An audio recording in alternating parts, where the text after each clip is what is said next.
with the green economy, we have the rapid transformation across the digital green. We also have a care economy because of the rising number of elderly. But of course, now there is the additional layer that's AI that's taken over the world. Skills going obsolete faster than job titles change. So what do we do? Do we suddenly need your finance to be familiar with carbon accounting? Do we need procurement to understand what is GHG?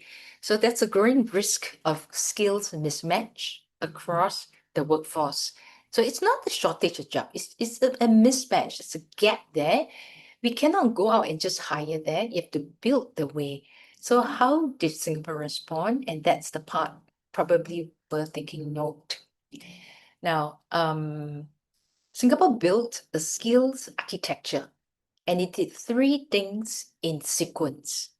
You might be familiar or not familiar with such a thing as a skills future. So the first part is it used the job skill intelligence to identify the skills that are needed for green economy in growing demand and skills that could be transferred. Secondly, it then defines those skills clearly through the national framework. So that's a consistency then. That means anyone in the water ministry, anyone in the trade ministry, when we use the word sustainability management, everybody knows what it means because this skill sets and definition goes into the national skills framework. It links skills to learning and career pathway so that it's not only about upgrading the individual, but the entire system. Okay, so the strategic here is that it's not that the strength is not that because there's now a green framework, but it treats green skills as integrated, not as separate, HR universe. So those in HR studies, you'll be familiar with these terms here. I mean, we're now talking about how we connect the skills demand, the competency definition, and performance. So it's a connecting. So it's not about building a brand new skills. So the first one is prioritization lens. Remember I said the three things? So there's a prioritization lens to decide which green skills matter. And that may differ from country to country, from organization to organization. So with that, that's prioritization of which one helps the economy. Number two, you talk about a competency. So the three components here, it's where I would spend a bit of time, not too much, but that's the whole idea. Competency engine, how do you then build capability over time? Because accessibility, it's a long journey. It's not something overnight and there you have it. So we call this skills to build skills. It's like now after we build sustainability professionals and with AI in the picture, what do we do? Do we groom a new AI person? Or do we then motivate the sustainability professionals to use AI as a tool? So these are what we call skills to build skills. Then the third one, of course, it's the carrot system, a performance management system. As we mentioned, sustainability is measured by impact, not so much of output. So it's a long-term game. What does the organization formally expect, recognize, and reinforce? So over here, the HR in your KPIs that might need tweaking. So taking one at a time, if you look at prioritization, what Singapore did was they went through the database. You cannot do everything. There's just too many. If you look at all the different skills, it's just so many of them. And with the fixed or limited resources, we cannot be training everything for everybody. But that's a prioritization skills. And then starting with the transferable green skills, as you could see, especially for civil service relevance, sustainability management, carbon footprint management. So now procurement, they would need to put, you need to, when you bid for projects, you need to showcase, you need to illustrate maybe a low carbon or you have a sustainability plan, things like that. The logic here is that high demand and high transferability would be your best first investment. train and use everywhere. That's logic. So now that we know what to build, how do we then now build capability that lasts? So these are what we call the technical skills, the we talked about the leadership skills, but very importantly, pillar B would be the capability engine. Okay, so we have those skills, but now we also need skills to build skills. So this is the engine. Singapore identifies 16 critical core skills. You have communications, you have sense making, adaptability, collaboration. So essentially, these are the skills that let you build other skills. And as you know, sustainability, in fact, as we speak now, even the standards keep changing, evolving, upgrading. You cannot just get a certificate and you're happy with that. ISO 14001, that's always new requirements. So hence, you have the pillar A, then now the pillar B would be, we call it soft skills or skills to build skills. So that's the second core theme, 16 critical core theme. What I've circled are especially useful for a green economy or a sustainability practice, which we find that's really important. Collaboration, nothing beats that. You need to think in terms of a system thinking. How do you make decision, critical thinking, digital fluency, and so forth. Now, pillar C, it's when we now look at performance management. So you have all these skills, right? You have learned how to calculate carbon footprint. That's your pillar number one. For example, what is supply chain? How do you then try to decarbonize? What's net zero? So that's number one. Then number two now would be these core skills, which we call the capability engine. How do we then sustain? So that's where performance management makes the difference. Performance management answers one question for every officer, consciously or not. So, like, what's in it for me as an individual?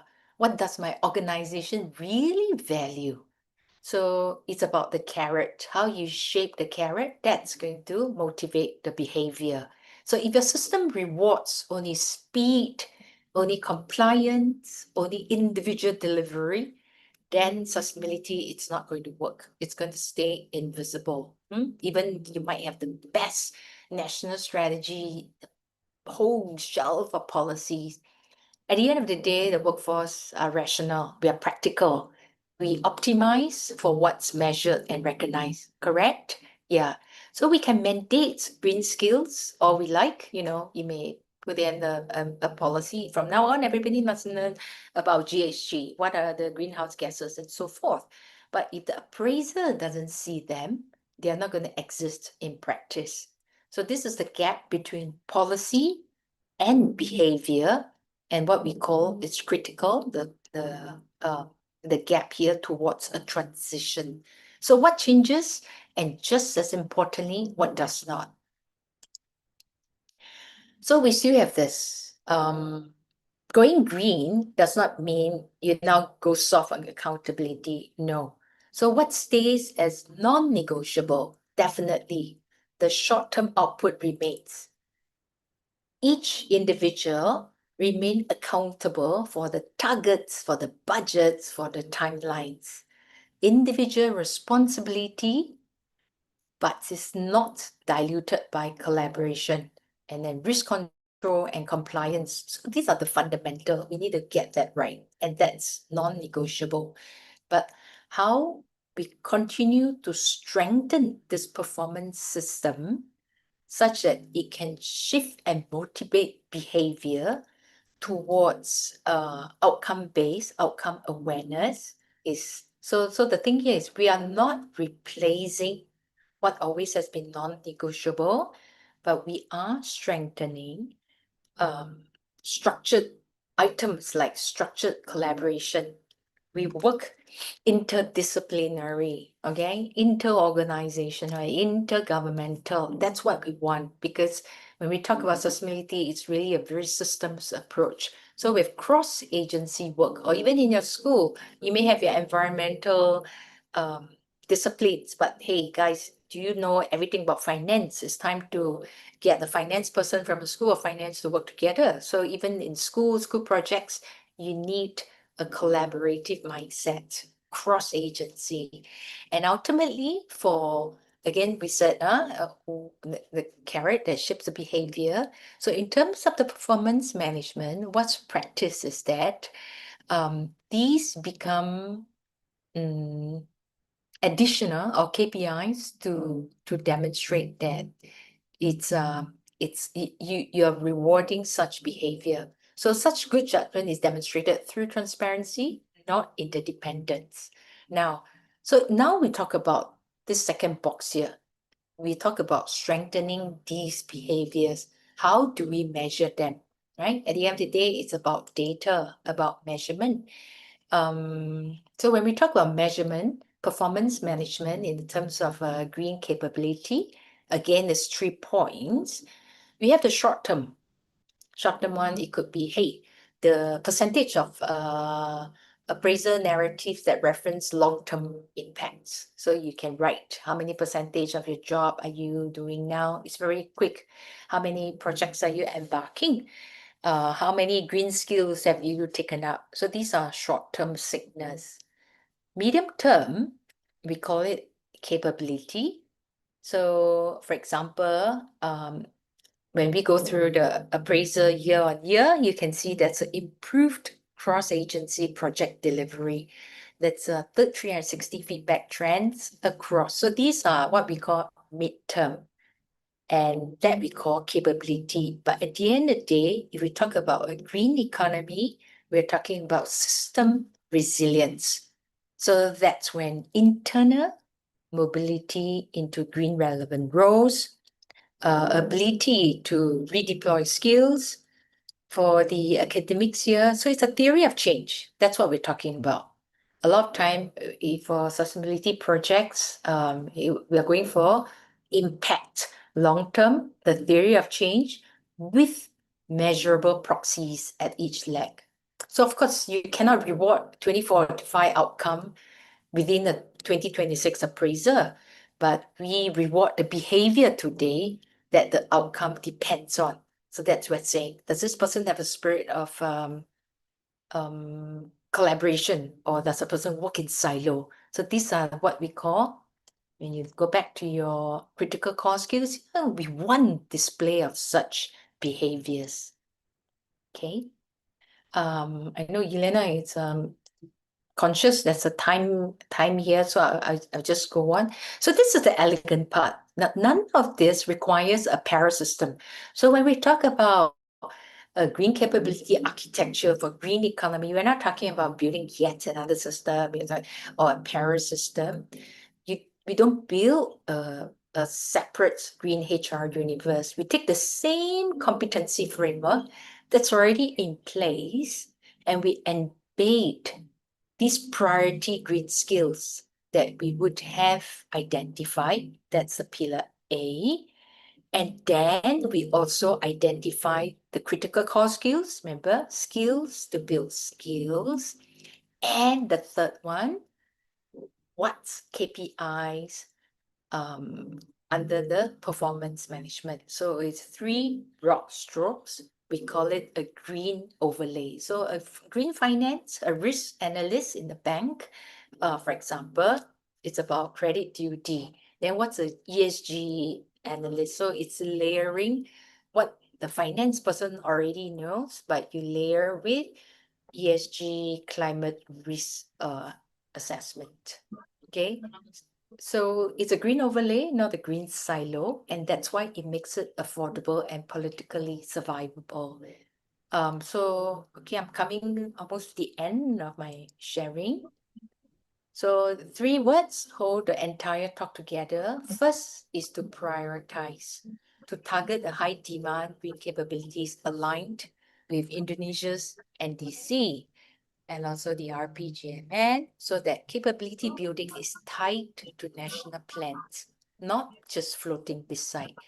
Number 2, it's about investing, reskilling through partnerships across the government, IGOs, NGOs. So it's not a single, it's an ecosystem. And of course, to continue to sustain this, the importance of integrating green competencies into performance management. So we call it to reinforce. So which is how I've gone one circle, and that brings me back to where I started. So I'll leave you with this. Yes, we talk about climate finance. We have projects. We talk about institutions to sustain them. Consultants, advisors come in. But ultimately, it would be people that would determine whether the transition succeeds. And which is why each time when we embark on any sustainability projects, we definitely treat capability building as critical, essential, and core. Okay, so I think with that, I will end my sharing. Yeah, over to you, Yulina.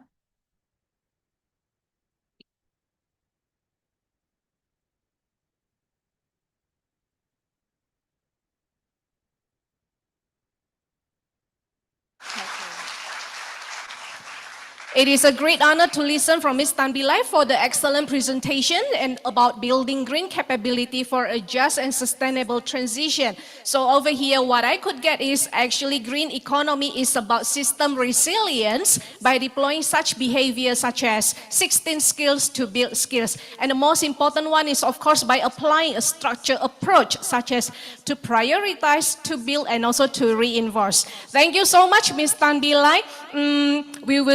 You will be back with us again with the joint Q&A session. So for the next round, I'm going to invite, so it is our next turn to listen to our second speaker, joining us in person here in the auditorium, Mr. Yanuar Nugroho, PhD. So Mr. Yanuar is a prominent social activist, senior academic, and a leading practitioner in public policy, governance, and innovation.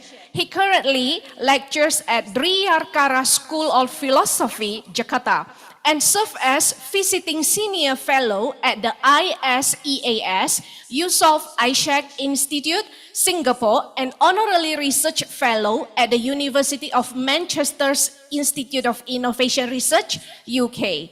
He is also the founder and advisor of the Nalar Institute and the Center for Innovation Policy and Governance, CIPG. On the policy side, Mr. Yanuar previously served as Deputy Chief of Staff to the President of the Republic of Indonesia from 2015 to 2019, led Indonesia's COVID-19 active response and expenditure support together with the Ministry of Finance and the Asian Development Bank from 2020 to 2021, and most recently served as experts coordinator at the National SDGs Implementation Secretariat, Ministry of National Development Planning from 2022 to 2024. This afternoon, Mr. Yanuar will deliver his keynote titled Beyond Delivery, examining the philosophical foundations of human development and the structural roles and limits of intergovernmental and non-governmental organizations, of course, with a close look at the Indonesian context. So, ladies and gentlemen, please join me in welcoming Mr. Yanuar Nugroho.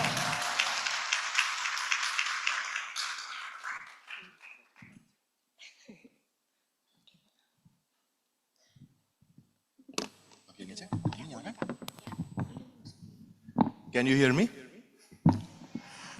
Oke. Bisa dipasang slide saya yang di belakang, tolong. Oke. Good afternoon, everyone. Thank you for inviting me. It is a genuine privilege to be here with all of you. Let me start with one question.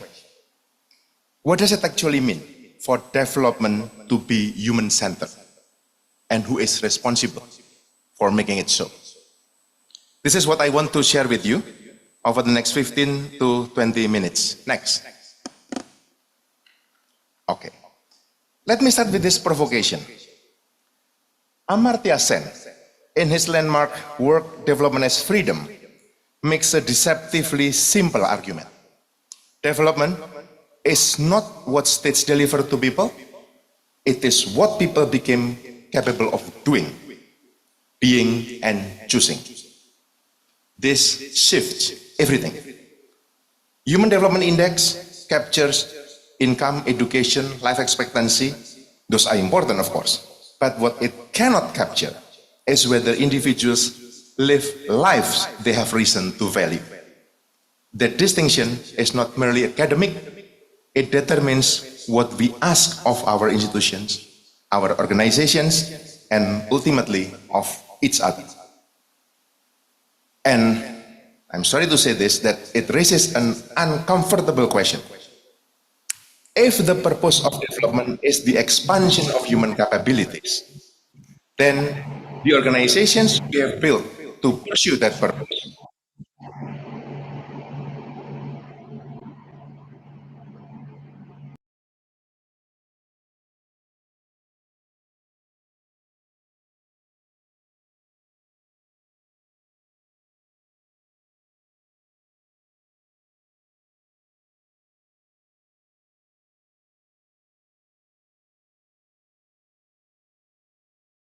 be evaluated on exactly that standard, not on budgets disbursed, not on programs implemented, but on whether people's lives actually changed. Next. Okay, let me begin with the foundations. Next. The capabilities. Next. Tolong yang di belakang kalau saya bilang next langsung ya, waktunya nggak panjang soalnya. Okay? The capabilities framework as Sen developed and as Martha Nussbaum later extended it into a list of 10 central human capabilities argues something quite radical. True development is not about raising incomes. It is about expanding what people can do and be. Access to health, ability to participate in political life, freedom to form meaningful relationships, opportunity to pursue education.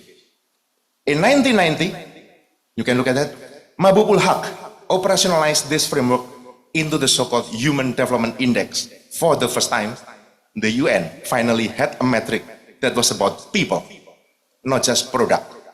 That was a significant reframing. But here is the critical point, and it is one that connects philosophy to organizational design. Capabilities do not emerge spontaneously. They require institutional scaffolding. Laws, services, organizations, political will. Which means that the organizations we are talking about today, IGOs, NGOs, are not optional extras. They are part of the infrastructure of development itself. Next. Now, capabilities alone are not enough. The context in which they are pursued matters enormously. 1987, Brundtland Commission gave us definition of sustainable development that still anchors global policy, meeting the needs of the present without compromising the ability of future generations to meet their own needs. Development became, for the first time officially, an intergenerational moral problem. 2009, Rockstrom and colleagues took this further. They identified 9 planetary boundaries, the safe operating space for humanity.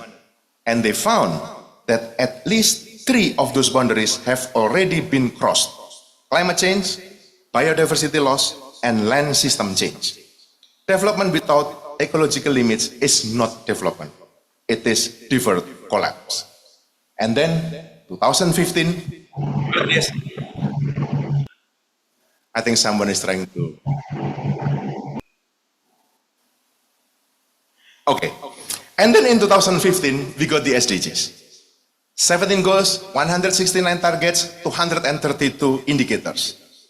The most comprehensive multilateral commitment to human development and sustainability that the world has ever seen.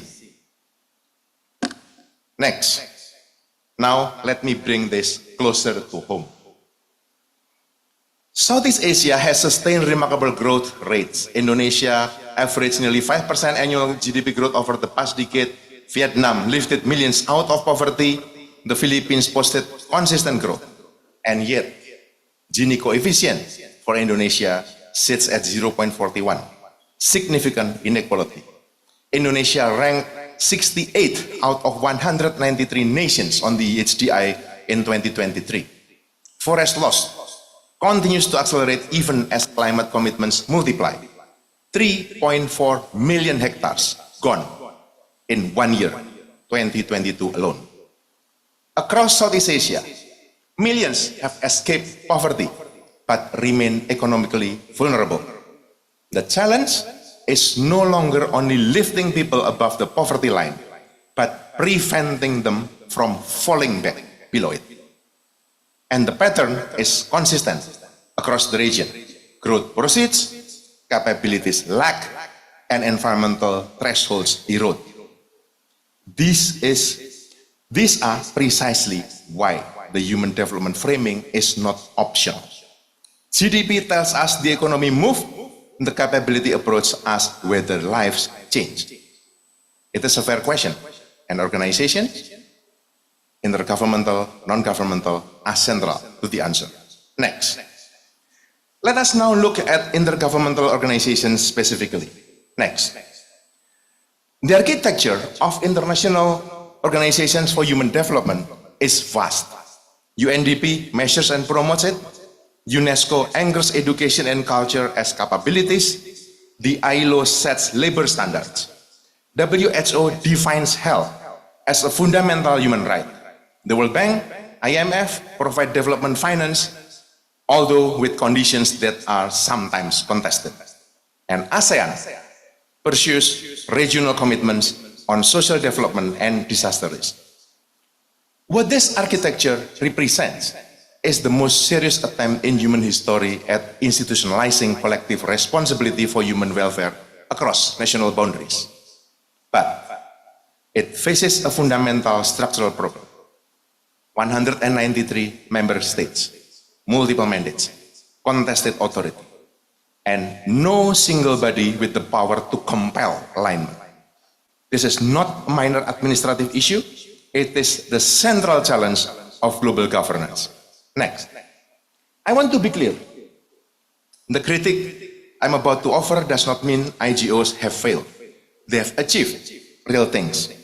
Let me give you this for examples quickly. UNDP fundamentally shifted the global development conversation from GDP to people.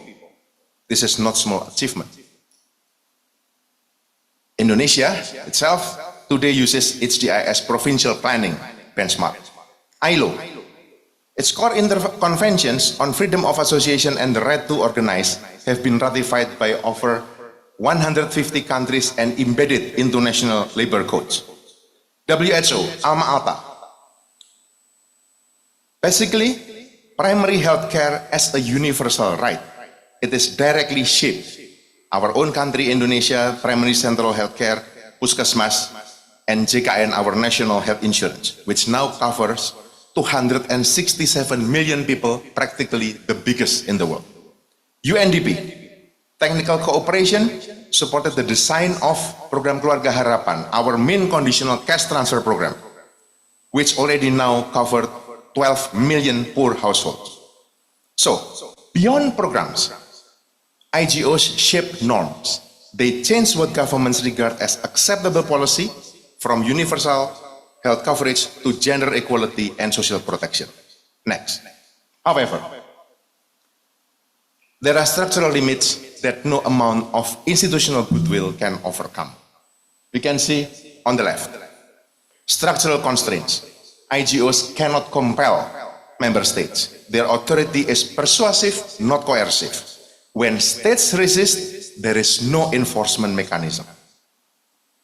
Its architecture, as William Easterly documented in 2006, systematically displaces local initiative by channeling development priorities through donor preferences rather than recipient needs, and so on.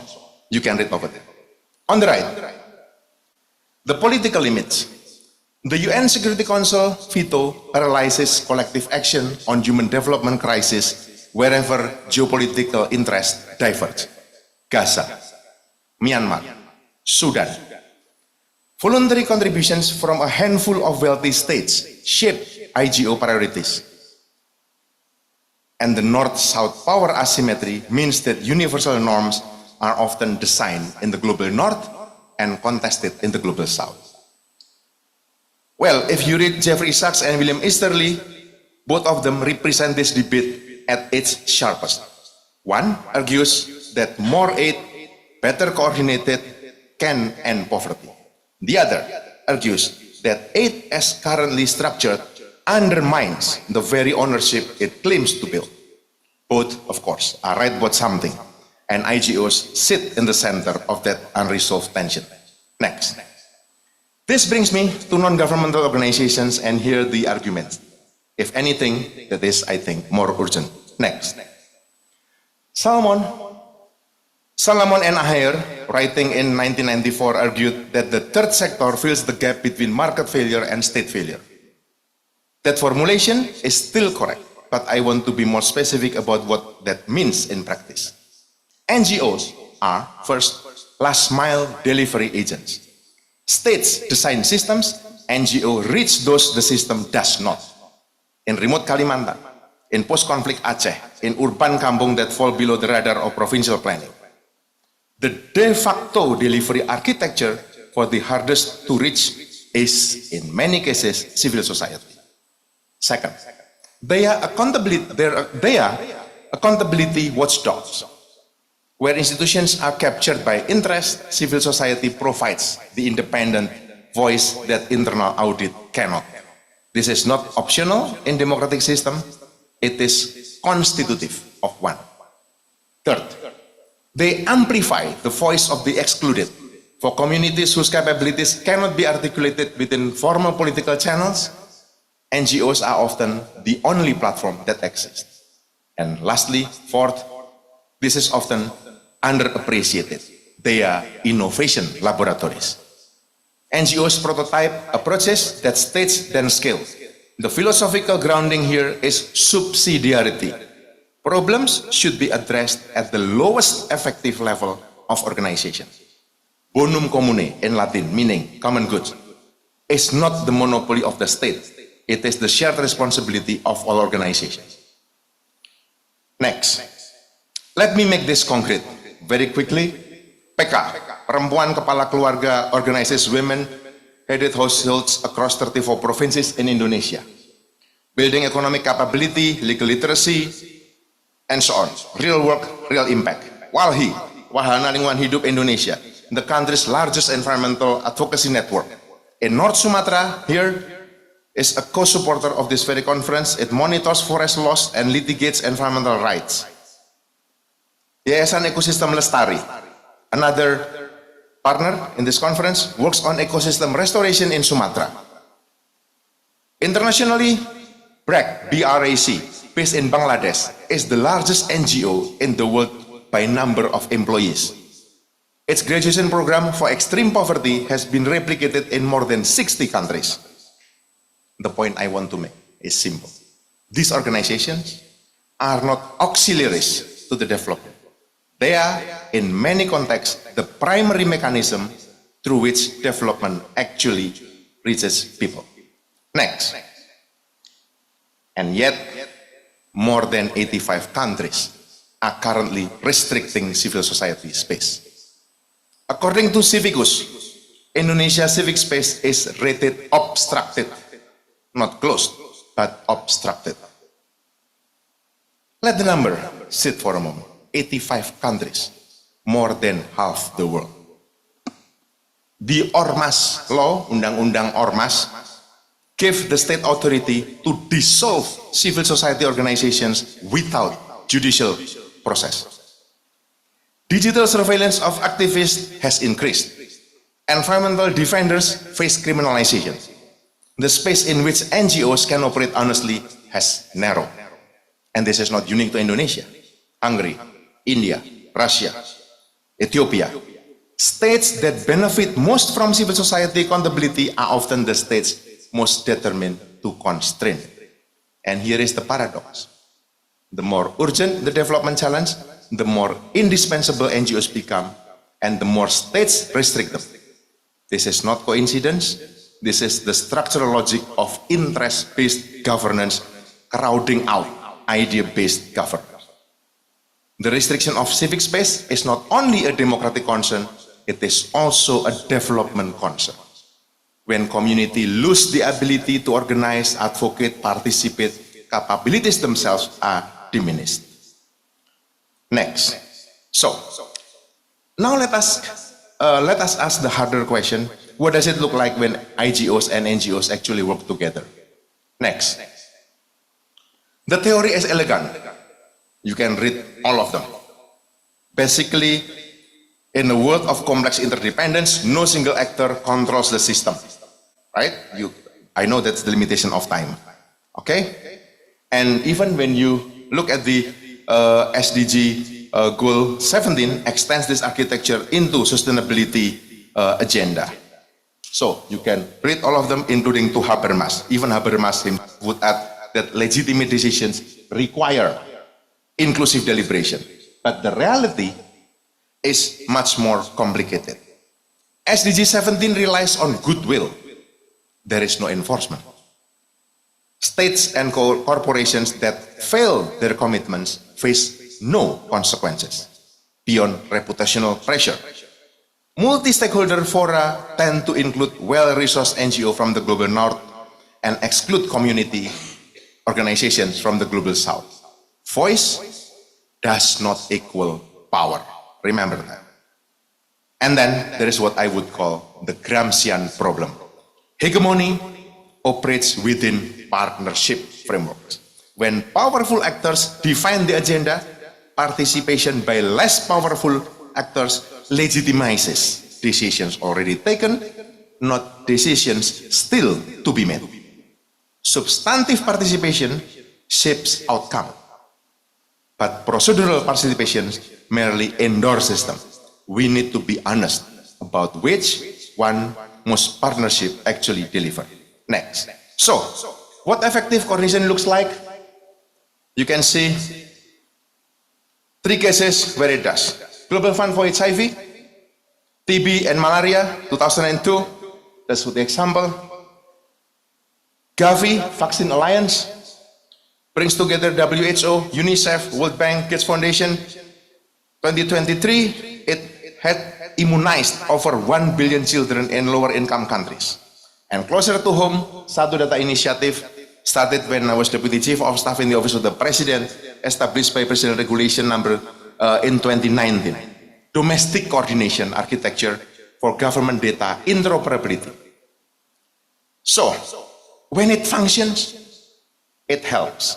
When it fails, it shows what coordination without adjudicative authority looks like in practice. These 3 designs emerge from these cases. First, adjudicative authority, not just the power to convene, but the power to compel. Second, shared data architecture.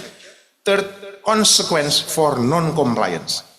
Remove any of these 3 and coordination becomes aspiration. Next. We'll be very quick for Indonesian case because I think all of you can read here, but let me just highlight some. In my work, co-authored with Sujarwoto, examining 20 years of decentralization, we identified 5 dimensions of state capacity: regulations, institutions, accountability, planning, and implementation. The diagnostic finding for Indonesia is consistent. Strong regulation on paper, weak implementation in practice. And this is not accidental. It reflects a structural pattern in which interest, kepentingan, consistently crowds out ideas, gagasan kalah dengan kepentingan in governance decisions. So, when interest dominate, the institutional scaffolding that capabilities require is undermined from within. So, for IGOs operating in Indonesia, this means that technical cooperation must be politically aware. And if you look at the current governance architecture characterized by a transactional cabinet and a command-style bureaucracy with minimal horizontal coordination, it has deepened this problem. Indonesia's challenge is also territorial. Human development outcomes differ dramatically across provinces and districts. State capacity is not one national reality, but hundreds of local realities. Meaning, effective partnership requires adaptation to subnational context.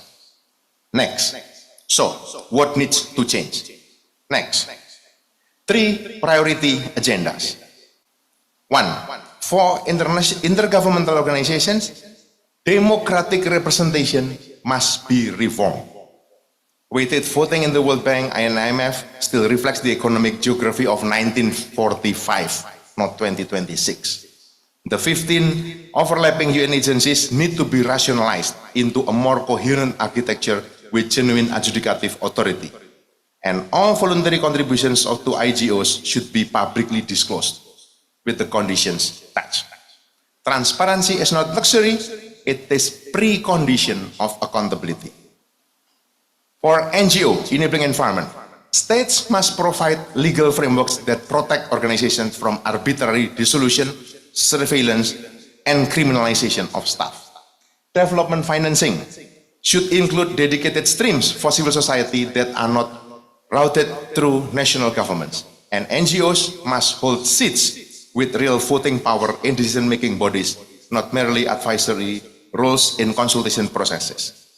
And lastly, for the states, invest in shared data systems that enable NGOs and IGOs to align programming with the actual distribution of capability deficits. Pass laws that enable civil society activity rather than restrict it, and commit to political will beyond electoral cycles. So, remember, coordination succeeds when actors share not only information and authority, but incentives. Next, I want to close the argument with something that I think gets lost in the technical discussions about IGO governance reform or NGO legal frameworks. Human development is not a technical problem. Better data, smarter programs, and more coordinated organizations will not solve it by themselves. It is a political and moral problem about what kind of lives we consider worth supporting and who holds the power to decide. 3 philosophical anchors I put there.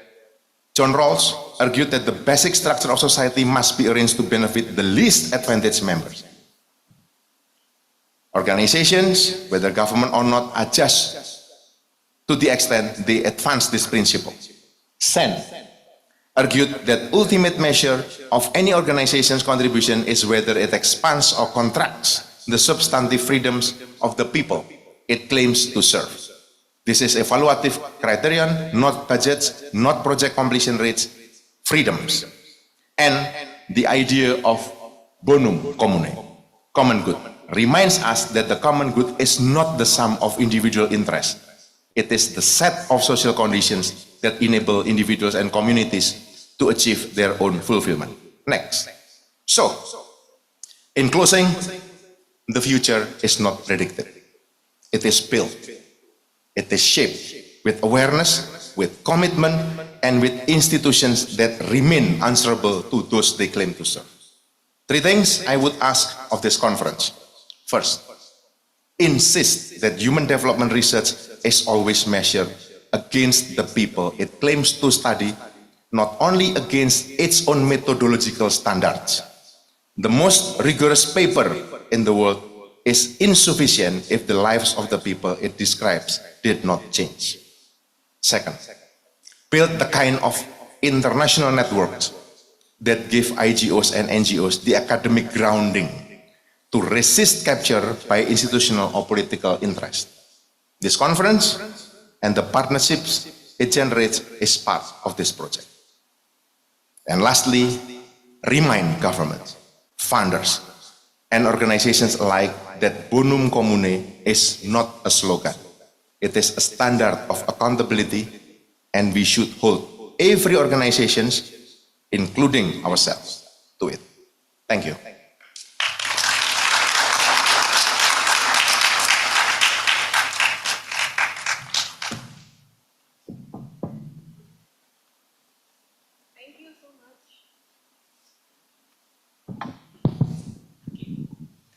Thank you so much, Mr. Yanwa, for such an insightful and thought-provoking keynote.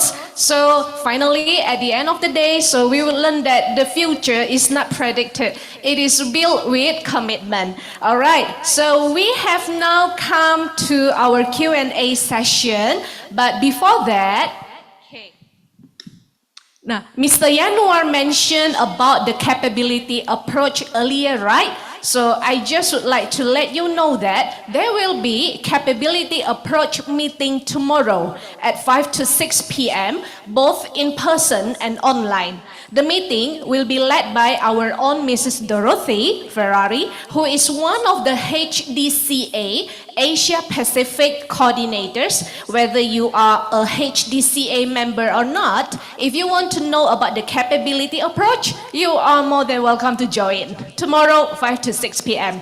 Okay, so let us start the Q&A session. So Mr. Yanuar remain here with us, and we have Ms. Tambilai on the Zoom. Okay. So for all audience in the Bung Karno Auditorium, please raise your hand, state your name and institution, and direct your questions to our speakers. While for our virtual participants on Zoom, you may type your questions in the chat box or use the raise hand feature. Okay. Let us start with 2 questions first in the auditorium. Please raise your hands up. Okay, we got 1 question over there. How about another 1 question? Yes, so we have 1 here, so it's full. Then we expect for 1 question from the Zoom. Hello, Dr. Anugraha. It is such a wonderful, stimulating talk. I have learned so much from this. And I do not actually want to undervalue the importance of NGOs at all, because I now am associated with one of them. But I think there are NGOs and there are NGOs. I mean, in India, we call some of the NGOs as bongos and gongos, like party-operated, political party-operated NGOs, government-operated NGOs. So sometimes the civil society space is quite uncivil. So, I mean, I think that requires some problematizing of the civil society space also. Okay, thank you so much. All right, so 1 more questions. Hello, Bapak. Thank you so much for a very, very interesting keynote. We actually, from a foundation in Japan, and we work with local NGOs in rural areas of Indonesia and Central Sulawesi. And as you said, they're our last mile agent. However, their work oftentimes met with resistance by the local government or any other governmental party. But we do see the importance of subnational leadership, so the local mayor or local governors. And I want to hear your advice on how NGOs can speak the same language, or if not, understand and understand each other with the local government, and how can we make our local government the local champions for human development as well. Thank you. Thank you, Miss. All right. And we are also expecting 1 question for Miss Tan Bilai, either from this auditorium or from the Zoom. Anyone? 1 expecting questions for Miss Tan Bilai. Okay, so we have 2 questions for Mr. Yanuar. So we close the questions already, and we open slots for Miss Tan Bilai. Is anyone here? Yes, we have 1 over there at the back. Okay, yeah, please raise your hands again. Yeah, thank you.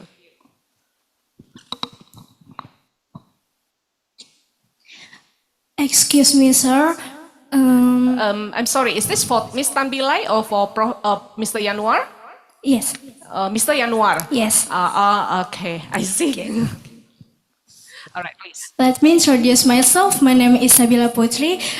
I'm from entrepreneur class. Excuse me, sir. I would like to ask a question. Can green development improve the quality of human life? Why or why not? And in your opinion, how important are the willingness and capabilities of the environment for the future? How important, sorry? How important are the willingness and capabilities of the environment for the future. Okay, thank you so much. All right. Okay. Okay. All right. Miss Tan Bilai, if you have, I mean that if it is possible, if you would like to join us to answer the questions, or probably, or to share the questions, I think that will be possible as well, Miss Tan Bilai.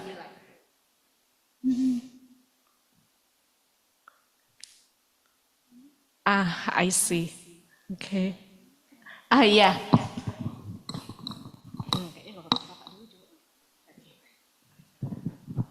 Thank you. Thank you for the questions. And I think this is a very, very sharp question, Ibu. I did my PhD back in 2004. And my PhD was about how Indonesian civil society innovated using internet to push for the older regime, Suharto, to step down. And in that research, I found what you just said about uncivil society. I agree with you that not all who claims to be civil society are really civil.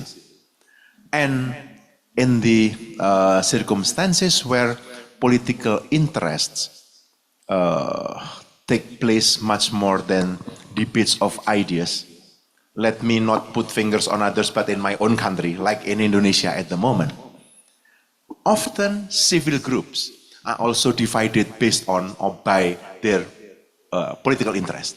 Some of them would be like militia for the one political group, another would belong to another group, and then it becomes very, very difficult for us who genuinely would want to work for the people, for our society, when then it comes into, for example, defamation accusation.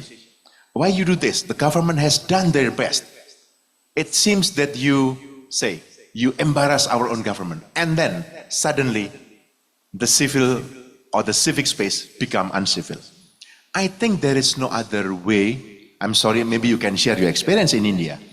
But what I can say to you, based on my own experience in civil society, is that the so-called probably hubs or clearinghouse or whatever space that civil society can meet regularly to clarify assumptions, to openly ask questions among themselves, could be the one.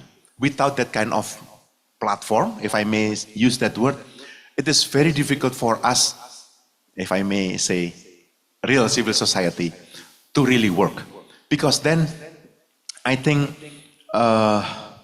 in many contexts, especially when politics seem to rule everything else, then civil society always, well, you know, two elephants, whether they make war or make love, it is the grass that are, you know, destroyed. So that's the rule. Okay. Second question. The last miles work that NGO did or does or do met by resistance from local. Ibu, as someone used to be part of the government, I understand that, and it is not easy actually to answer. But I think you uttered very important word, champion. Champion. Even in the situation that we think it is really, really bad, we can always find champion. But actually, it requires us to change the way we see any entities. One. And to all of you as well, never see government as one single entity.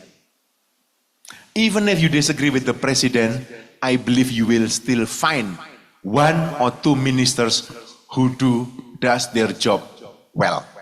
Even if you do not like the ministers, you can still find one deputy minister or director general or two or few who are still working well.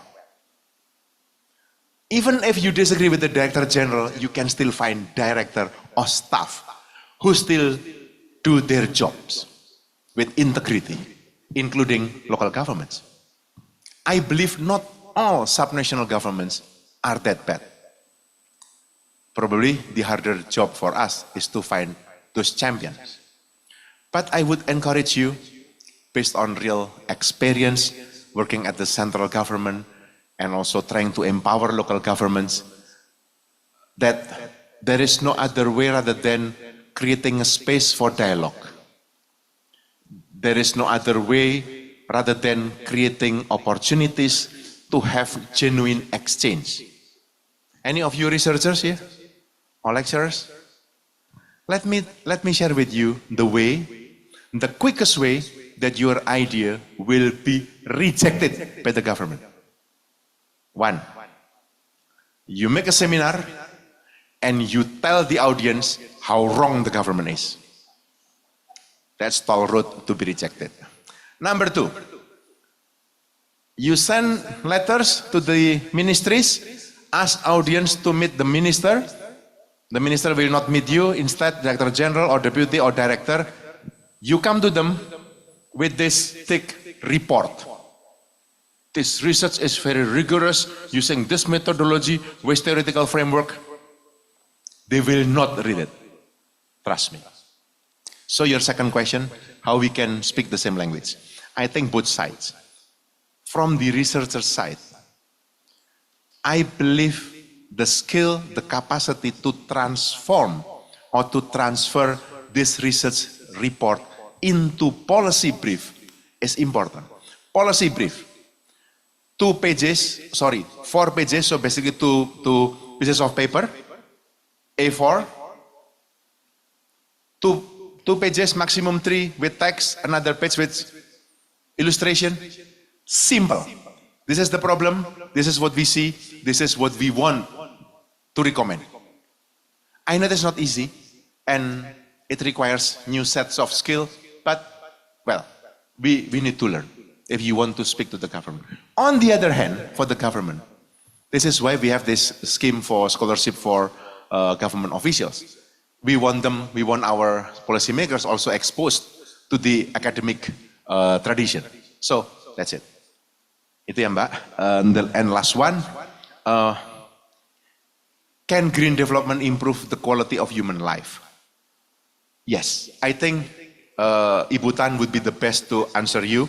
But from my perspective now, I think we are in the time where we have exhausted our natural resources, when we have basically, if you remember the framework from Rockstrom, planetary boundaries, we have exceeded 3 at least of them. So maybe Ibu Tan from Singapore, I think is the best time to contribute to this question. Mrs. Tan, please.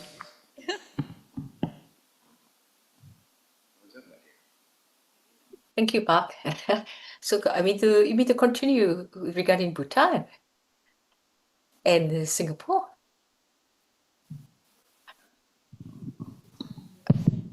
Oh no.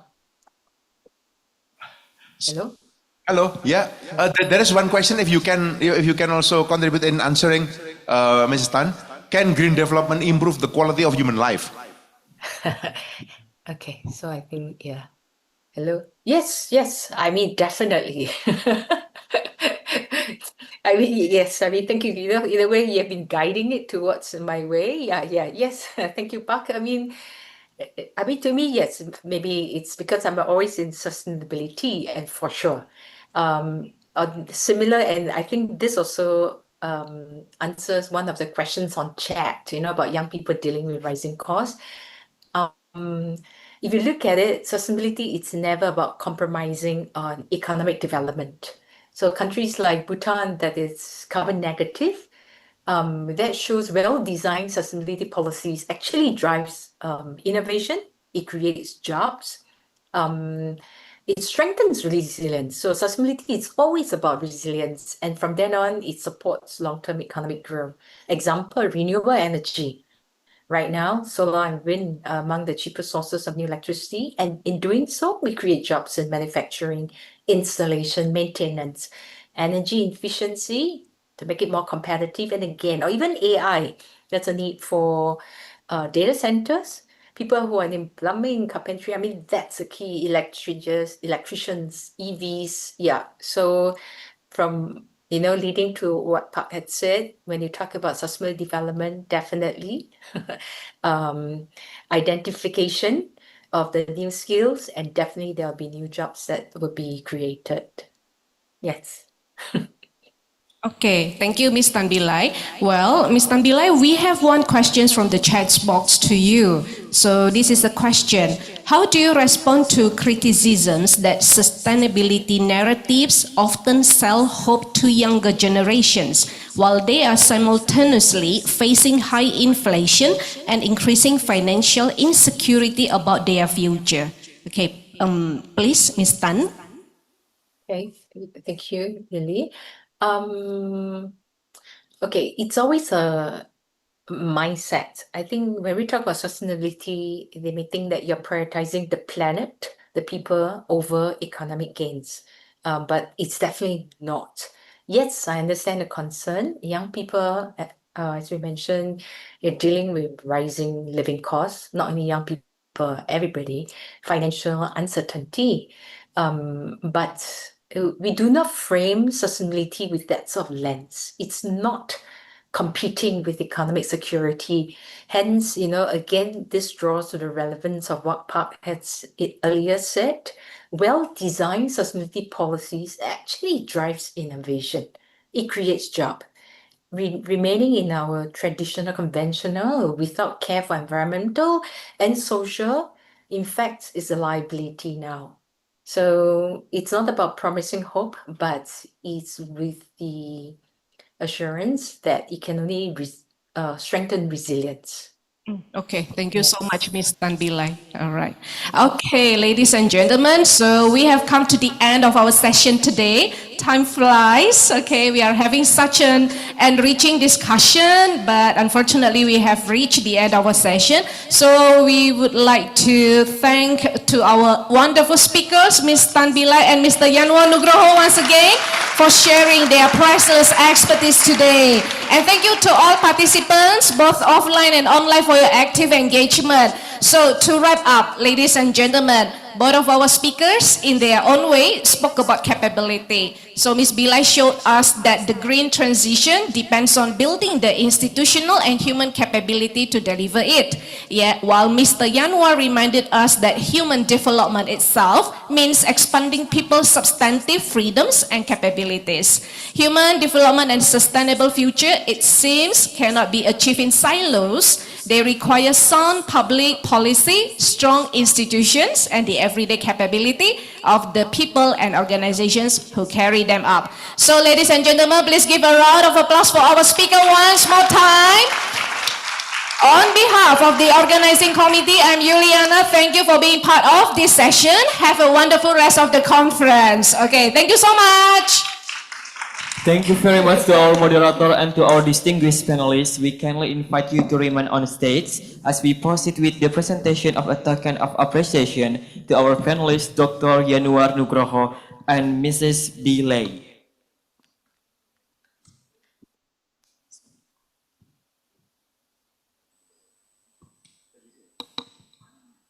At this moment, we would also like to invite Mrs. Dorothy Verori to present the certificate symbolically to our esteemed panelists, Mr. Tan Bilain and Dr. Yanwar Nugroho, in recognition of their insightful participation and contributions to today's discussion.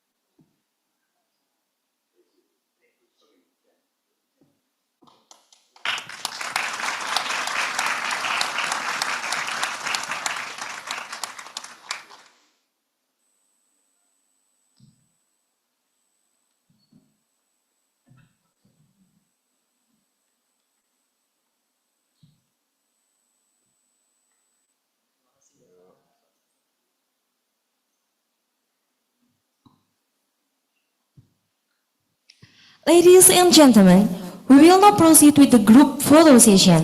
At this time, we would also like to invite the conference committee, distinguished guests, and all participants together in front of the new building of Universitas Satya Tera Bhinneka for a group photo to this special occasion. After that, you are invited to enjoy the snacks that have been prepared for you. After the refreshment break, we kindly ask all participants to proceed to their design classroom for parallel session 4. Please ensure that you are in your assigned room on time so that the session can begin as scheduled. We wish you a productive and engaging discussion in your respective parallel sessions. Thank you. Please join us for the official conference photograph.